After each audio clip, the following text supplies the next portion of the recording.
Hi, we're the Greening of Aiken intern group, and I'm Alex Ram. I'm Kristi Benoy. And I'm Nathan Senghas. And we're focusing on incentive-based budgeting and the climate action plan. Enjoy the video. In 2007, UVM President Daniel Fogel signed the American College and University's President's Climate Commitment. In 2010, UVM committed to achieving carbon neutrality by the year 2025. There are two major goals of the Climate Action Plan: carbon neutrality and sustainability education.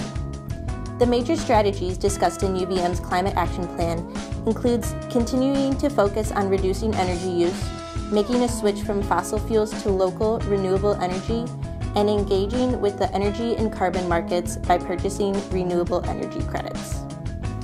So, kind of on a general note, how are we doing in regards to progress of the Climate Action Plan? We know that there's the Scope 1, 2, and 3.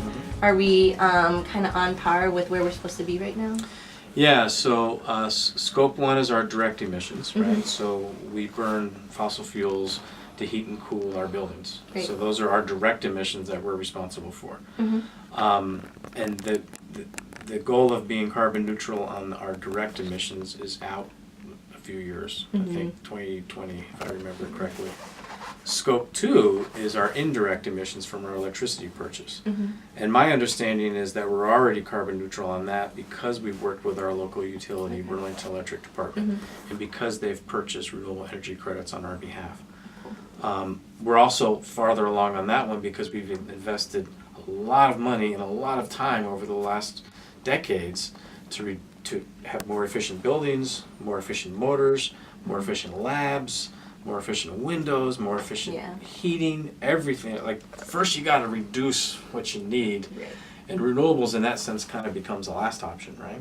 Definitely. Scope 3 is the harder one because that's our, if you will, our induced emissions. It's the emissions that we're responsible for because students commute to their classes, workers commute to the university, faculty like myself, I need to travel to a conference or a workshop. So who's responsible for those emissions, right? The individual or the university? And so Scope 3 emissions, I think we're making some progress on, but that's definitely the hardest one. And the boldest one. We're one of the few universities in the country that has set an ambitious target of net carbon neutrality, right? In all three scopes. Yeah. Not just one or That's a two, big one. but the number 3 as well. Yeah. Awesome. Incentive-Based Budgeting, or IBB, is a new program for the university that is planned to start July 1st, 2015. The goal of this program is to create accountability at all levels of the university to promote financial sustainability. This will work to encourage innovation and entrepreneurship throughout the campus. So I acted as dean of the school for a short time, and a lot of the numbers behind running this school are kind of in a vacuum, right? Where does the tuition money go? Where does the grant revenue go? It all goes to a central budget model. And then once a year, as dean, I'd have to make the case, like, we deserve this much budget, right? Now it's the dean's control, right, to sort of have those books, run the numbers. And what we hope what will happen over time is things like efficiency will be incentivized at the unit level.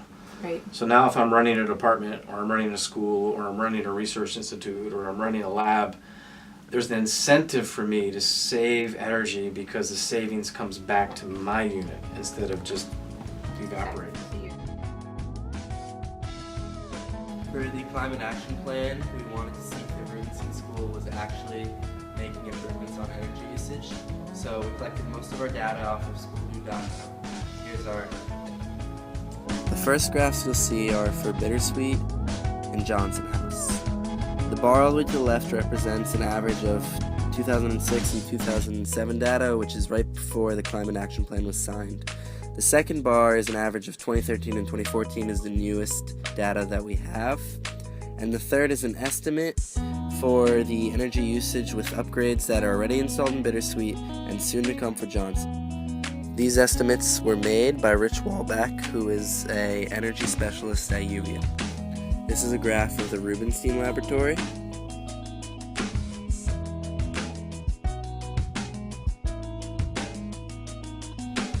Here's a graph of the Aiken Center and the Forestry Lab.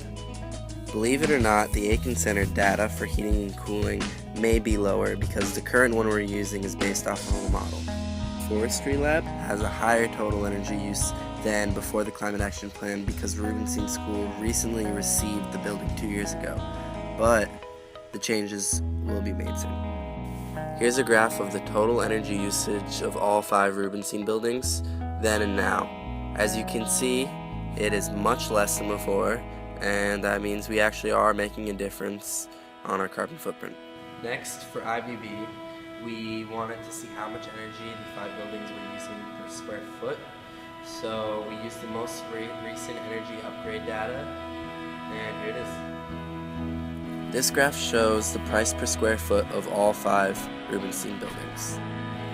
This data is important because if changes are made to the pricing of each building for IBB, then the data is here and they can use it to determine how much to charge each of the buildings.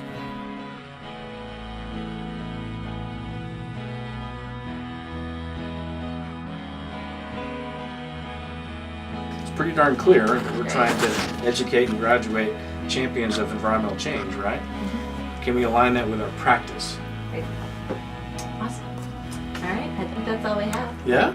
Thank you very All right. much. Good. Yeah, it was really nice talking to you. Of course, yeah. Super helpful.